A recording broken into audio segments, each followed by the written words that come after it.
সাহক আমাৰ সাংবাদিক আতিকুৰ ৰহমানে প্ৰস্তুত কৰা এক বিশেষ প্ৰতিবেদন। সদ্য ঘোষিত সৰ্বভাৰতীয় নীট পৰীক্ষাত উজলিল সালমা আহমেদ। ধুবুৰী জিলাৰ দক্ষিণ হালমৰা শিক্ষাখণ্ডৰ অন্তৰ্গত জমাদাৰহাট জনতা উচ্চতৰ মাধ্যমিক বিদ্যালয়ৰ ছাত্ৰী তথা শাহানুৰ আহমেদ আৰু ফতেমা আহমেদৰ কন্যা সালমা আহমেদক সম্বৰ্ধনা জনাই মীৰ মুকছেদ আলী ট্ৰাষ্টৰ সম্পাদক তথা আইকাটা ছোৱালী হাই মাদ্ৰাছাৰ অধীক্ষক মীৰ আব্দুল আৱালে। আগন্তুক দিনত ভাল চিকিৎসক হোৱাৰ সপোন পুহি ৰাখিছে সালমাই। হয়, মই আতিকুৰ ৰহমান। আপোনালোকে চাবলৈ আৰম্ভ কৰিছে জলেশ্বৰ প্ৰেক্ষাপট। সৰ্বভাৰতীয় নীট পৰীক্ষাত 2020 চনত ধুবুৰী জিলাৰ দক্ষিণ হালমাৰা শিক্ষাখণ্ডৰ অন্তৰ্গত জামাদাৰহাট জনতা উচ্চতৰ মাধ্যমিক বিদ্যালয়ৰ পৰা এইবেলি আমাৰ অঞ্চলত সুনাম কৰিবলৈ সক্ষম হৈছে আমাৰ জামাদাৰহাট অঞ্চলৰ জালালউদ্দিন আহমেদ ওৰফে শাহানুৰ আহমেদৰ কন্যা। ইয়াৰ হৈছে নাম কি আছে? সালমা আহমেদ। সুন্দৰ ৰেজাল্ট কৰিবলৈ সক্ষম হৈছে আৰু তাইৰ ঘৰত উপস্থিত হৈছে আমাৰ আইৰকাটা ছোৱালী হাই মাদ্ৰাছাৰ অধীক্ষক আৰু মীৰ মুকছেদ আলী ট্ৰাষ্টৰ সম্পাদক।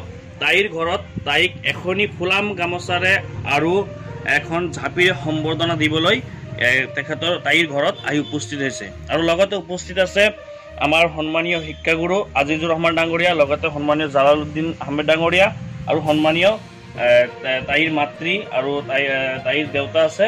মই সকলোবিলাক তেখেতৰ পৰা কিছু কথা জানিবলৈ যত্ন কৰিম। মই প্ৰথমে মীৰ আব্দুল আৱাল ছাৰক তাইক এখনি ফুলাম গামোচা আৰু জাপিৰে সম্বৰ্ধনা জনাবলৈ অনুৰোধ জনাইছোঁ।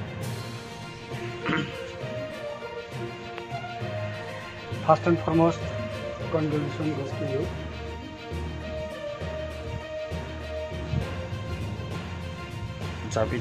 ঝাপিটো দি দিলে।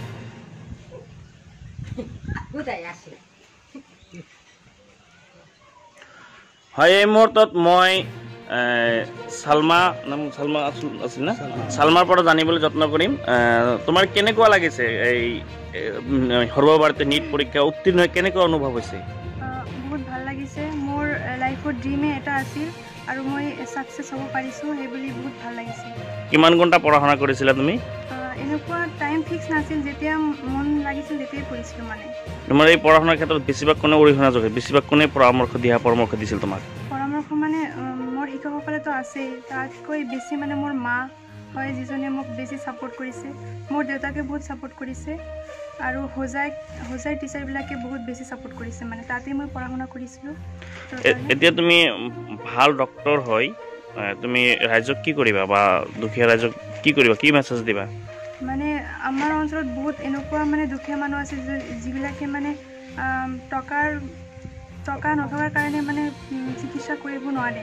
মানে মই মানে সিহঁতক ফ্ৰী চিকিৎসা কৰিব বিচাৰিছোঁ আৰু ৰাইজ মানে সমাজৰ হৈ কাম কৰিবা। ধন্যবাদ, তুমি আগুৱাই যোৱা, তোমাৰ শুভেচ্ছা থাকিল, বেষ্ট অফ লাক থাকিল। তোমাৰ মাতৃৰ মাইক্ৰফোনটো দিয়া। আৰু এখনি সম্বৰ্ধনা পৰ্ব আছে আমাৰ সন্মানীয় জামাদাৰহাট জনতা উচ্চতৰ মাধ্যমিক বিদ্যালয়ৰ ছাবজেক্ট টিচাৰ সন্মানীয় আজিজুৰ ৰহমান ডাঙৰীয়া। তেখেতে আমাৰ সালমা আহমেদক এখনি ফুলাম গামোচাৰে সম্বৰ্ধনা জনাব। তেখেতৰ দেউতাক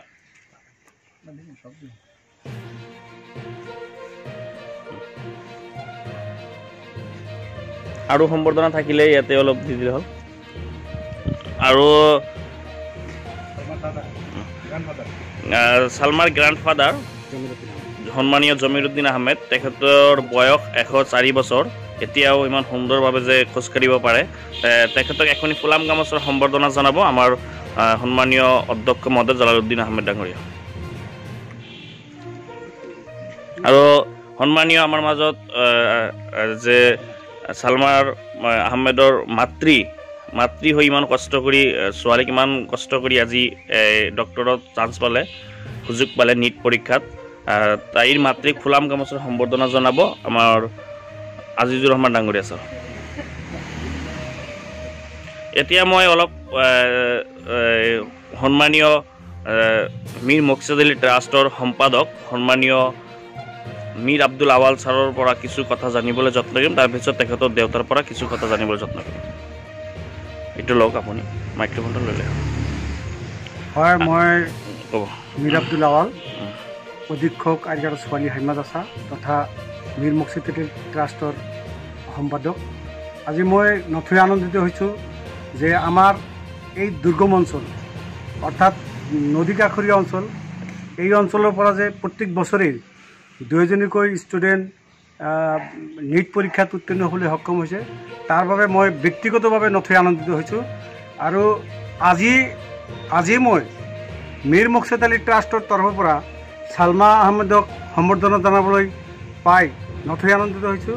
কাৰণ তাইৰ দেউতাক মোৰ একেবাৰে বন্ধু, একেলগে পঢ়িছিলোঁ। মই সেইকাৰণে বেছি আনন্দিত হৈছোঁ। আৰু লগতে মই তাইৰ মাকক অভিনন্দন জনাইছোঁ এই ট্ৰাষ্টৰ তৰফৰ পৰা, এইকাৰণেই যে এজন মাতৃ হিচাপে